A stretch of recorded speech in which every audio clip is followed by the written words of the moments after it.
शंकर के मंदिर में प्रतिदिन जाने वाले को, और एक और चीज अपने स्मरण में रहे, अगर शिव के मंदिर नहीं जा सकते तो अपने घर में जो शिवलिंग है उस पर जल चढ़ाओ।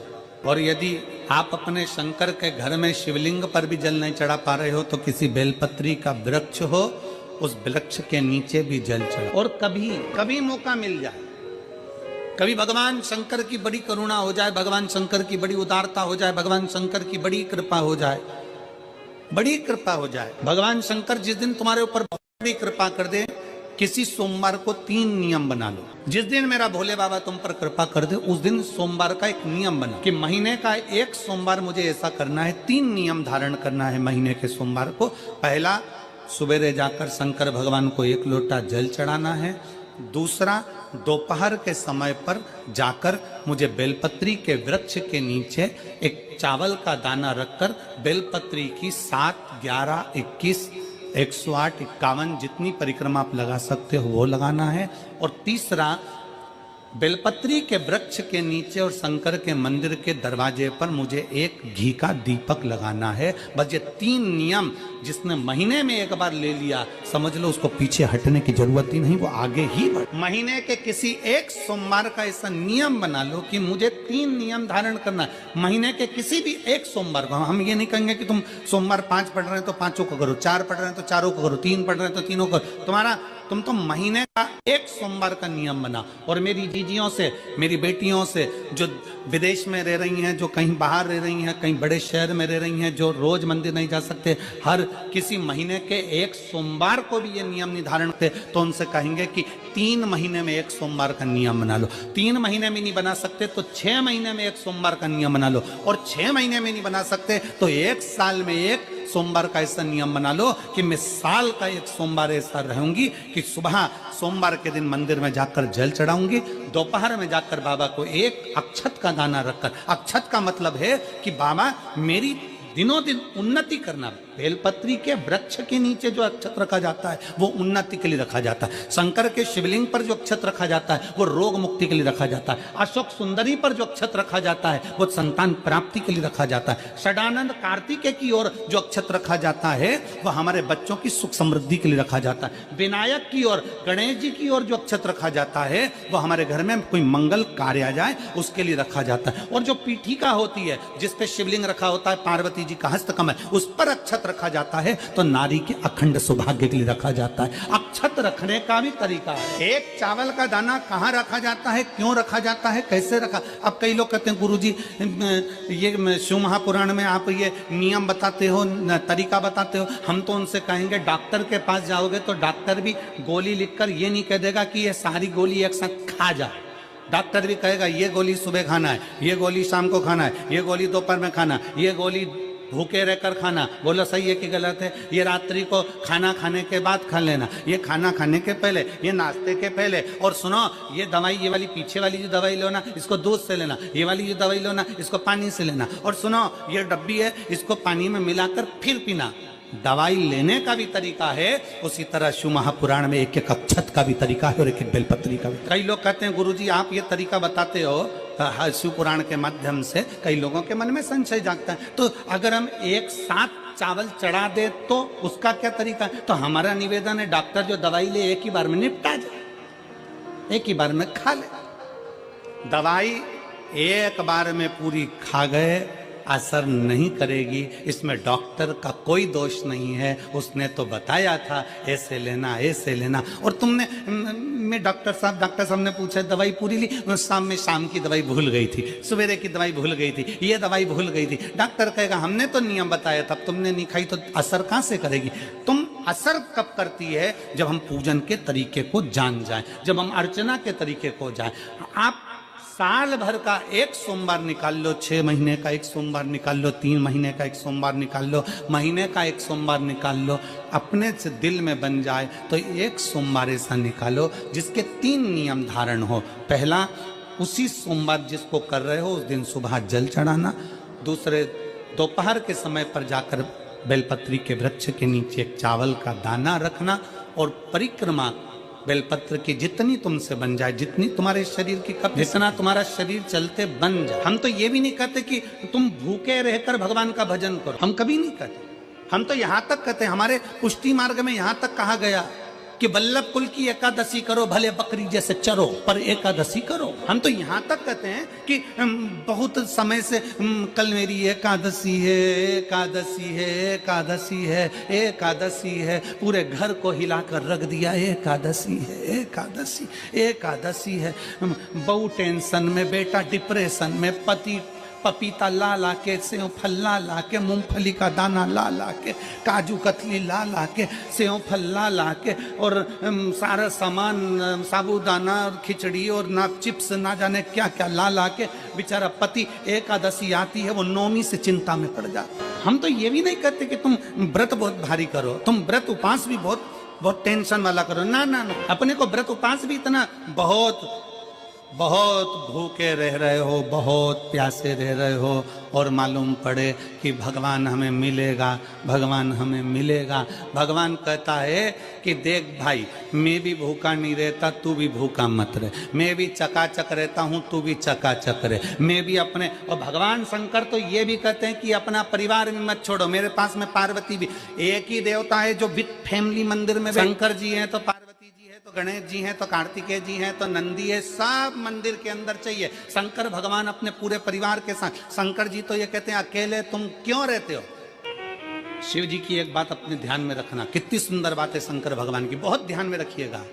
आप जोहरी नहीं हो, हीरे को नहीं परख सकते, हम भी जोहरी नहीं है, हम हीरा को नहीं समझ। भगवान शंकर ने पृथ्वी पर जिसको जन्म दिया उसको जोहरी बनाकर पैदा किया है, उसको जोहरी बनाकर भेजा है कि आप भले हीरा को न समझो चलेगा, पर अपने नजदीक में कोई दुखी है तो उसकी पीड़ा को जरूर समझना।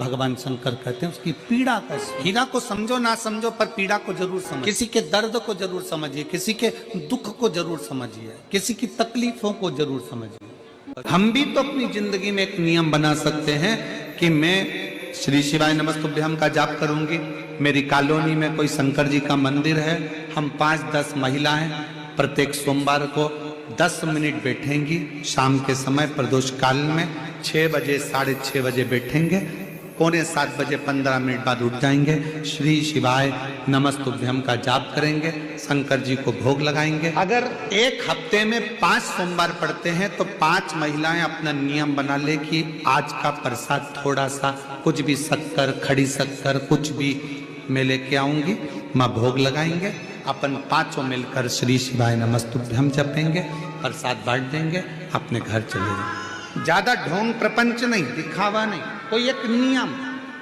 हमारे नजदीक में शंकर जी का मंदिर है, हफ्ते में एक बार नियम बनाएंगे, उस मंदिर में सफाई करेंगे। हफ्ते में एक बार नियम बनाएंगे, अपने नजदीक के शंकर के मंदिर को साफ करेंगे, क्लीन। एक नियम अपने अंदर बनाओ।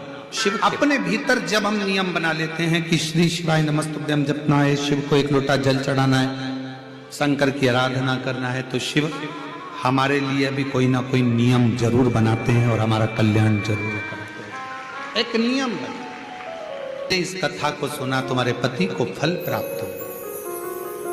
कलिकाल में संसार में जो शिव महापुराण की कथा को सुनता है, श्रवण करता है, करवाता है, बाँचता है, सुनता है, वो जितने जीव इस कथा को श्रवण करने आते हैं, केवल उनका ही नहीं, उनकी 71 पीढ़ी का कल्याण शिव पुराण की कथा कर। रोज पशुपतिनाथ का व्रत करते हो आप, 16 सोमवार का व्रत करते हो आप, संकट सोमवार का व्रत करते हो आप, शिवरात्रि का व्रत करते हो, सोमवार की अष्टमी का व्रत करते हो। उन व्रतों में सारे व्रत करो, मना नहीं है, पर उस व्रत में अपना पूर्ण समर्पण परमात्मा के प्रति रखो। केवल खाना छोड़ा है, अन्न छोड़ा है, भोजन छोड़ा है, और दिन में सुबह से लेकर शाम तक 2-3 बार तुमने कुछ ना कुछ पाया है, वो व्रत हो सकता है आपकी दृष्टि में, पर हमारी दृष्टि में व्रत कौन सा है। शिव महापुराण की कथा कहती है कि सुबेरे आपका व्रत चालू हुआ, दूसरे दिन ब्रह्म मुहूर्त तक जो आपका व्रत आपने रखा है, भगवान का जो व्रत कर रहे हो, उस व्रत में एक बात अपने अंदर उतार कर रखो कि इस दिन मैं अपने मोबाइल का त्याग करती हूँ, पूरे दिन मैं मैसेज नहीं पढ़ूंगी, मैं देखूंगी नहीं, मैं अपशब्द नहीं कहूंगी, मैं जानूंगी नहीं। दूसरा, आज के दिन मेरा व्रत है, आज 1 महीने में, 15 दिन में, 2 दिन में, 20 दिन में मैंने अगर किसी से भी अपशब्द कहा होगा, आड़ा टेढ़ा कहा होगा, तो सबसे पहले आज व्रत वाले दिन मैं उसको सॉरी कहूंगी, क्षमा मांगूंगी और अपने हृदय से लगाने का प्रयास करूंगी। व्रत है, व्रत का तीसरा अंश, आज मेरा व्रत है, मैं आज के दिन किसी को भी अपशब्द नहीं बोलूंगी, किसी के लिए आड़ा टेढ़ा नहीं बोलूंगा। आज जितना बन सकेगा मैं सात्विक जीवन जीऊंगा। चौथा, आज मेरा व्रत है, आज के दिन मैं झूठ नहीं बोलूंगी, ना झूठ बोलूंगा सुबह से लेकर शाम तक। और 5वां, आज व्रत वाला दिन है, जितना फलार मैं करूंगी उसका पैसा जोड़ूंगी कि 15 रुपए का मैंने साबुदाना खाया, 10 रुपए का बटाटा खाया, ये खाया वो खाया, सारा हिसाब लगाकर 55, 60, 70 रुपए जितने होते हैं उसमें से एक अंश निकालकर मैं उसका एक भाग किसी गौशाला में जाकर गाय को चारा जरूर दूंगी। आपका व्रत, आपकी साधना, आपका तप, आपका बल, आप कैसा कर रहे हैं? केवल भूखे रहने पर भगवत पद की प्राप्ति नहीं होती। शिव महापुराण की कथा कहती है कि भूखे रहने से भगवान की प्राप्ति नहीं होती। शिव पुराण की कथा कहती है भगवान को पाने की भूख बढ़ाने से भगवान की प्राप्ति होती है। भीतर से परमात्मा को पाने की भूख बढ़ाइए, भगवान को पाने की भूख बढ़ाओ भीतर से। व्रत करो मना नहीं, तप करो मना नहीं, साधना करो मना नहीं, पर उस तप साधना में, व्रत में परमात्मा को पाने की ललकता हो आपके भीतर, भगवान को पाने की ललकता हो आपके भीतर, भगवत पद को पाने की ललकता हो आपके भीतर, तो भगवान। हाँ, पुराण की कथा एक बड़ी सुंदर बात कहती है, व्रत आप करते हो, उपास आप करते हो, नियम आप लेते हो, पूरा किसको करना पड़ता है? तुम्हें नहीं। व्रत आप करते हो, उपास आप करते हो, नियम आप लेते हो और पूरा देवाधिदेव करते हैं, भगवान शंकर करते हैं। बस इतना जरूर याद रखें कि जैसे कुछ प्राप्त हो भी गया तो शिव को धन्यवाद देकर शंकर के दरवाजे पर जाते रहना, यह हमारा कर्तव्य। एक बहन जी ने पत्र लिखा था कल, उस पत्र में बहन जी ने लिखा कि शिव महापुराण तप का मतलब क्या होता? चलिए, उपास का मतलब बताओ। खाना छोड़ देना व्रत नहीं है, दूसरे का धन छुड़ाकर खाना छोड़ देना व्रत है। शिक्षा दे देना, किसी को चिकित्सा की जरूरत है उसकी चिकित्सा में थोड़ा सा धन लगा देना, कोई रोते हुए की आंख के आंसुओं को पोंछ देना, किसी के दुख में खड़े होकर उसको खुशियां प्रदान कर देना, ये दुनिया का सबसे बड़ा व्रत है, सबसे बड़ी साधना, सबसे बड़ा तप। मन साफ है तो सारी गलतियां माफ है, और अगर मन ही साफ नहीं है तो गलती कौन माफ करेगा भाई? लंबी बाती का प्रमाण अलग होता है। लंबी बाती क्यों लगाई जाती है? भगवान के मंदिर में, दीप में, देवियों की पूजन में, लक्ष्मी की वृद्धि के लिए। कौन से देवता के यहाँ लंबी बत्ती लगती है और कौन से देवता के यहाँ गोल बत्ती लगती है, उसका भी प्रमाण बनना। किसी देवी की पूजन करो तो लंबी बत्ती आती है, कुल देवता की पूजन करो तो लंबी बत्ती आती है, किसी मंदिर में किसी देवता को लगाने जाओ तो गोल बत्ती लगती है, उसका भी प्रमाण है। लंबी बत्ती जहां लगाई है, अगर लक्ष्मी के सामने लगाई है तो लक्ष्मी की लंबाई बढ़ती है, लक्ष्मी की वृद्धि बढ़ती है। अगर कुल देवता के नाम की लगाई है तो वंश की वृद्धि होती है। इसलिए हमारे यहाँ अमावस्या पूनम को जो पाटे वाटे भराते हैं उसमें गोल बत्ती नहीं लंबी लगाई जाती है, जिससे हमारा वंश बढ़े। नवरात्रि में देवी जी की जो बाती लगाई जाती है वो लंबी लगाई जाती है, गोल नहीं। क्यों? क्योंकि जिससे माँ हम पर कृपा बनाकर रखे, हमारा वंश खूब बढ़े, हमारे यहाँ लक्ष्मी की वृद्धि हो। स्थिर बाती, गोल बाती लगाई जाती है ब्रह्मा के मंदिर में, इंद्र के मंदिर में, देवता के मंदिर में।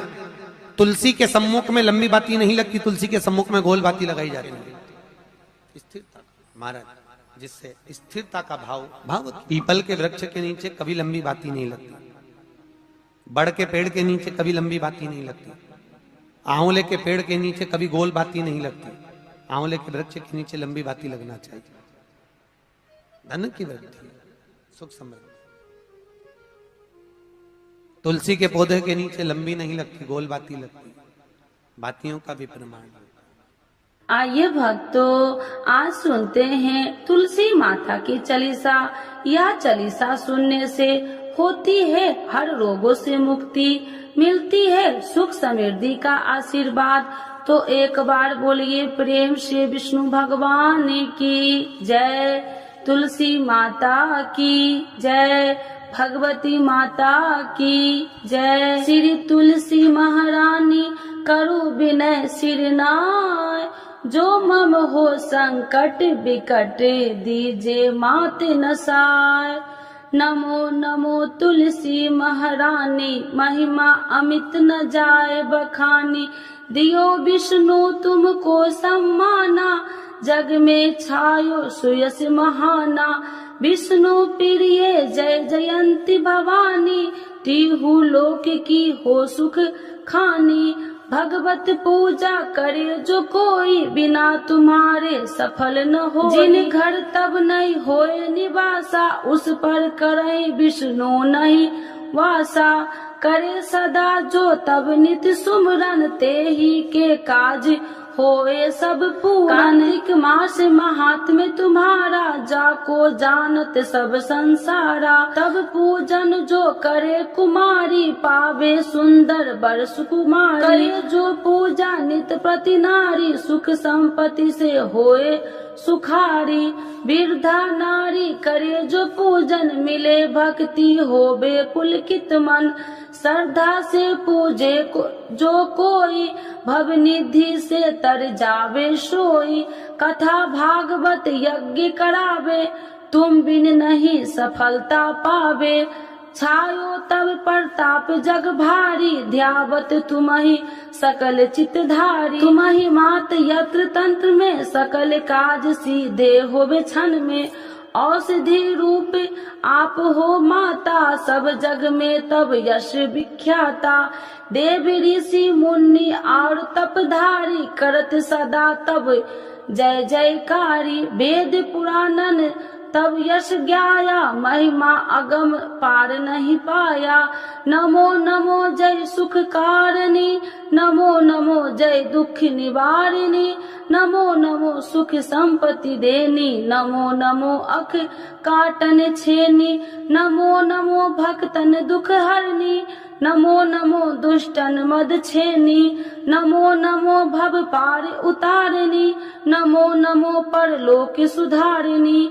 नमो नमो निज भक्तन उबारिणी, नमो नमो जन काज सवारिणी। नमो नमो जय कुमति नशावनी, नमो नमो सब सुख उपजावनी। जयति जयति जय तुलसी माई, ध्याऊ तुमको शीश नवाई। निर्जन जानी मोहि अपनाओ, बिगड़े काज आप बनाओ। करूँ विनय मैं मात तुम्हारी, पूरन आशा करूँ हमारी। शरण चरण कर जोरी मनाओ, निस दिन तेरे ही गुण गाऊं। करहु मात यश अब मोह पर दाया, निर्मल होए सकल मम काया। मांगू मात या बर दीजे, सकल मनोरथ पूरन कीजे। जानू नहीं कुछ नेम उचारा, क्षमहु मात अपराध हमारा। 12 मास करे जो पूजा, ताशम जग में और न दूजा। प्रथम ही गंगा जल मंगवावे, फिर सुंदर स्नान करावे। चंदन अक्षत पुष्प चढ़ावे, धूप दीप नैवेद्य लगावे। करे आचमन गंगा जल से, ध्यान करे हृदय निर्मल से। पाठ करे फिर 40 की, स्तुति करे मात तुलसी की। यह विधि पूजा करे हमेशा, ताके तन नहीं रहे कलेशा। करे मास कार्तिक का साधन, शोभे नित्य पवित्र सिद्ध हो जाई। है यह कथा महासुखदाई, पढ़े सुने सो भव तर जाई। यह श्री तुलसी चालीसा, पाठ करे जो कोई। गोविंद सो फल पावही, जो मन इच्छा होई। तो एक बार बोलिए प्रेम से विष्णु भगवान की जय, तुलसी माता की जय, भगवती माता की जय, सर्व देवी देवताओं की जय।